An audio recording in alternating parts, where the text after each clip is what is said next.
China just unveiled a bunch of new weapons during a massive military parade that was attended by none other than Russian President Vladimir Putin and North Korean leader Kim Jong-un. This comes amid heightened tensions with the U.S. and its allies. So what's the real message from this parade? And how do these new weapons change the balance of power in the region? We're going to break it down right here.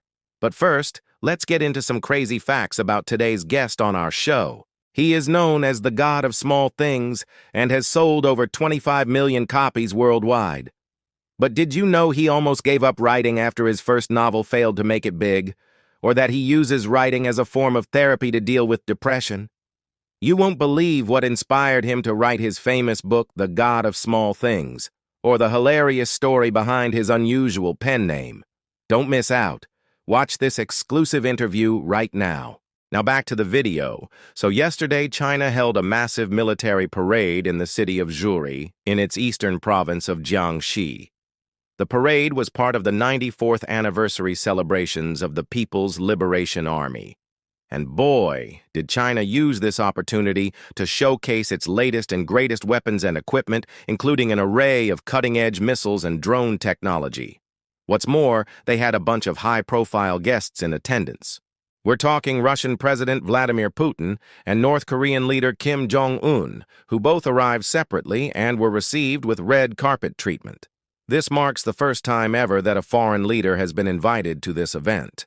And it really underscores the growing closeness between Russia, China, and North Korea, three countries that are all feeling the heat from Western sanctions and pressure. But let's focus on China for now.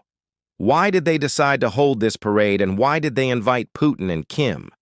Well, first off, this parade was all about showing off China's growing military power and deterring any potential rivals, especially the United States and its allies.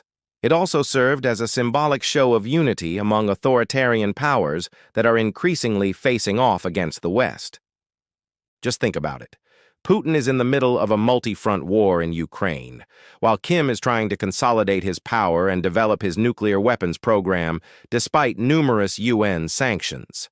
And Xi Jinping is in the midst of a bitter trade war with the US and trying to assert his dominance in the region. They're all in it together.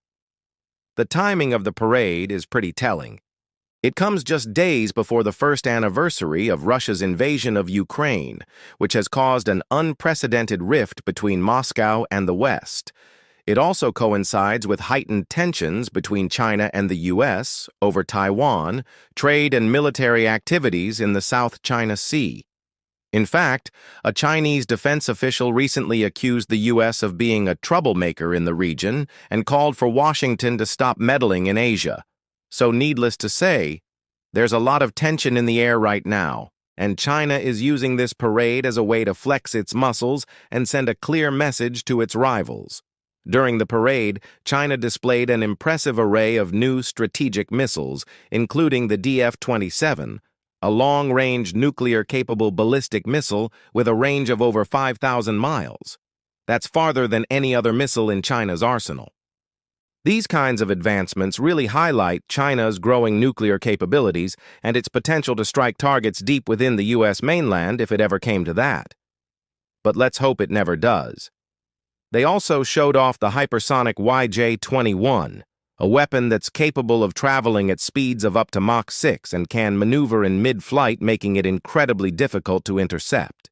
To put that in perspective, it's basically impossible for current missile defense systems to track and shoot down something that moves that fast and changes direction on a whim, not to mention the fact that it can carry conventional or nuclear warheads. Talk about versatility. But China didn't stop there. They also unveiled the GJ-11, a combat drone that can be used for everything from reconnaissance to attacking ground targets. It's equipped with high-precision munitions and can be deployed in swarms, making it a serious threat to enemy defenses.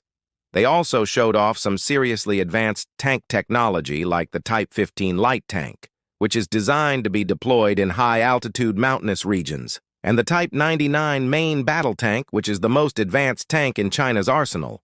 It was pretty clear that the parade was meant to send a message to the West. By showcasing their latest and greatest weapons, China was essentially telling the U.S. and its allies that they shouldn't mess with Taiwan or try to contain China's rise on the world stage.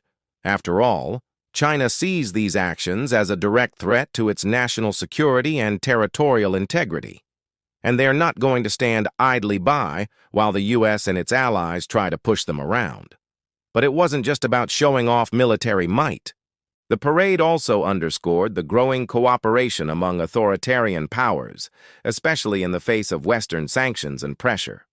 The fact that Putin and Kim were in attendance symbolized the strong ties between Russia, China, and North Korea, and their willingness to deepen cooperation in various areas, including defense. Who knows? We may even see more joint military exercises and weapon sales in the near future. And speaking of Putin and Kim, their presence at the parade was no accident. Putin is in desperate need of diplomatic support as he faces growing isolation on the world stage due to the war in Ukraine. Kim, on the other hand, wants to build stronger ties with Russia and China to counter the U.S. and its allies. And Xi Jinping was happy to oblige. He rolled out the red carpet for both leaders and praised their contributions to the development of the Chinese nation. Let's just say he knows how to make them feel welcome. Of course, the U.S. and its allies weren't too happy about the parade. They see China's military buildup as a threat to regional stability, and they are wary of its close ties with Russia and North Korea. But it's not all one-sided. China has its own grievances with the West, from trade disputes to human rights issues. And it views the parade as a way to push back against Western influence and military presence in Asia. Now, it's important to remember that military parades are largely symbolic events. They're meant to project power and send a message to rival nations. But that doesn't mean we should ignore them. China's parade was a clear signal of its growing assertiveness on the world stage and its willingness to stand up to the West. It also highlighted the deepening cooperation among authoritarian powers, which could have serious implications for regional stability. So what should the U.S. and its allies do in response? Well, the best approach is probably to keep calm and carry on. Panicking or overreacting would only make things worse. The goal should be to find ways to coexist with China and manage its rise peacefully.